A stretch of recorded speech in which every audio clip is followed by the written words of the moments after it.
Hello friends, welcome to my channel. इस week में global market में बड़े इवेंट्स क्या होने वाले हैं उसके विषय में हम देखेंगे। साथ में डॉलर इंडेक्स कैसा मूव करेगा उसके विषय में हम देखेंगे। तो आप नए हैं जरूर लाइक कमेंट सब्सक्राइब करें, बेल आइकन दबाना मत भूलिए, जिससे आपको टाइमली नोटिफिकेशन में अपडेट मिलते हैं। हम कमोडिटी के विषय में रेगुलर अपडेट देते रहते हैं, जिसमें आपको मल्टीपल वीडियोज़ मिलती रहे। साथ में लर्निंग कंटेंट के लिए आप लर्निंग से इसकी प्लेलिस्ट में जाके वीडियो आ जाकर आप देख सकते हैं। टेलीग्राम चैनल से जुड़ना मत भूलिए। यहाँ मैं अपने व्यूज़ जो भी रहते हैं चार्ट के थ्रू या फिर मार्केट सेंटिमेंट्स के थ्रू मैं आपके साथ शेयर करता रहता हूँ। डॉलर इंडेक्स की बात करते हैं, लेकिन उससे पहले ग्लोबल इवेंट्स की बात कर लेते हैं जो कमिंग वीक स्टार्ट होने। लास्ट वीक में काफ़ी ज़्यादा अप्स एंड डाउन्स देखा हमने।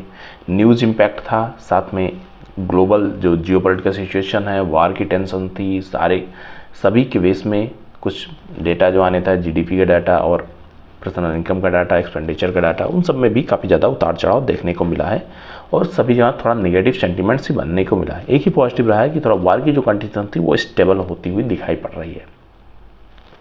इसके बाद में हम इस वीक में स्टार्ट करते हैं। तो 29 से हमारा वीक स्टार्ट होगा।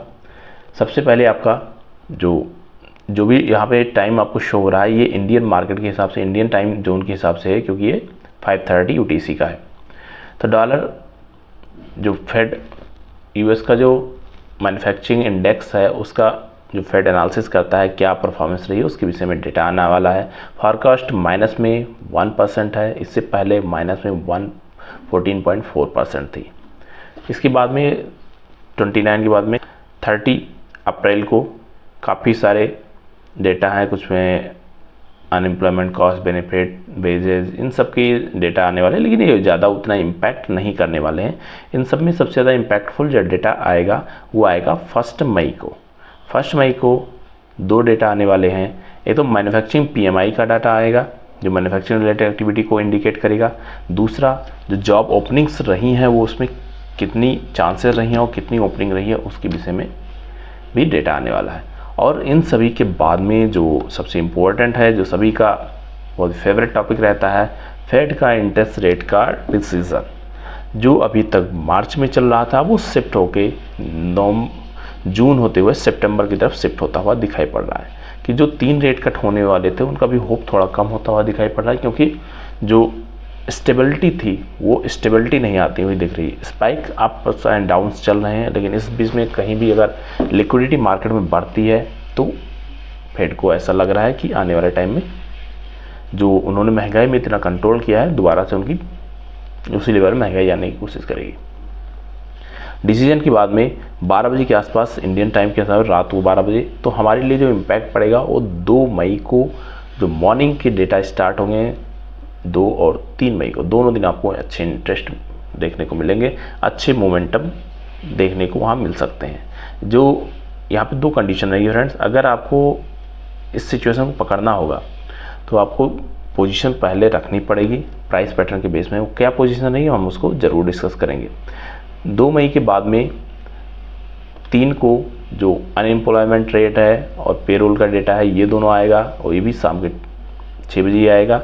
और इसका भी काम सिंपल होता है कि कितना ग्रोथ दिख रही है, क्योंकि लोगों को जॉब मिल रही है तो कहीं ना कहीं मैन्युफैक्चरिंग, जीडीपी सब में पॉजिटिव इम्पैक्ट होता हुआ देखने को मिलता है। सर्विस सेक्टर का भी PMI आएगा, 7:30 बजे आएगा, 1 से 1.5 घंटे बाद में। तो 3 मई भी अच्छा खासा फ्राइडे का दिन है, उसमें भी डेटा रहने के चांसेस रहेंगे। उसके बाद में नेक्स्ट जो बड़े इवेंट्स रहेंगे वो रहेंगे 10 मई को। अदरवाइज मार्केट में छोटे छोटे इवेंट्स तो कंटिन्यू डेली कुछ ना कुछ रहते हैं, लेकिन जो हमें मेन फोकस करना है इन इवेंट्स पे फोकस करना है।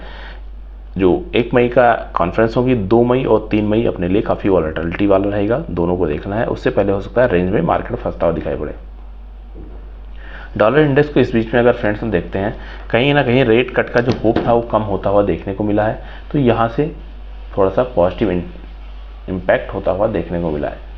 वीकली सेंटीमेंट्स में अगर आप देखते हैं तो अच्छे मोमेंटम के साथ में रुका हुआ है। अगर फेड रेट कट का डिसीजन कम होता है तो ये इसमें भी थोड़ा सा पॉजिटिव होप होता हुआ देखने को मिलेगा।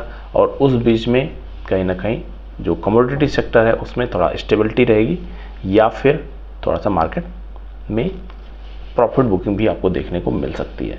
वहाँ हमने डिटेल में सिल्वर माइक्रो की भी और मिनी की भी वीडियो ऑलरेडी आपको शायद शेयर कर रखी है, तो आप जाके चेकआउट कर सकते हैं। फिलहाल के लिए 106.4 इम्पोर्टेंट यहाँ पे डेटा बना हुआ है, और उसके ऊपर अगर निकलता है तो 106.5 बहुत ही इंपॉर्टेंट इसके लिए रोल प्ले करने वाला है। 5 के ऊपर जब क्लोजिंग करने स्टार्ट करता है, फिर हम इसमें नेक्स्ट मूव के लिए देखेंगे, जो अगेन एक जोन का फॉर्मेशन करेगा। और अगर नीचे निकलने की कोशिश करता है तो नीचे इसके लिए एज इट इज़ सपोर्ट जो बना हुआ था 106 एक अच्छा सपोर्ट का काम करेगा। उसके बाद में मार्केट के लिए रेंज बनाने की कोशिश करेगा। तो फाइनली एक अच्छा वॉलेटिलिटी वाला डे रहेगा। 2 दिन यहाँ भी इंपॉर्टेंट रहेंगे बहुत ज़बरदस्त। उससे पहले हो सकता है छोटी छोटी कैंडल्स 29 और 30 को बनती हुई देखने को मिले। थैंक यू फ्रेंड्स, मिलते हैं नेक्स्ट वीडियो में। होपफुली आप अगर न्यूज़ बेस जाते हैं तो आपके लिए 2 और 3 मई को अच्छी अपॉर्चुनिटी मिलेगी। वहाँ आप अच्छे पैसे बना भी सकते हैं, अच्छे पैसे आप बन भी सकते हैं। और उसके लिए आपको थोड़ा सा फोकस करना होगा, बैक स्टडी करना होगा कि जब भी ऐसा कुछ इंडिकेशन होता है किस तरह से मार्केट रिएक्ट करता है। थैंक यू, मिलते हैं नेक्स्ट वीडियो में। Happy trading and happy learning.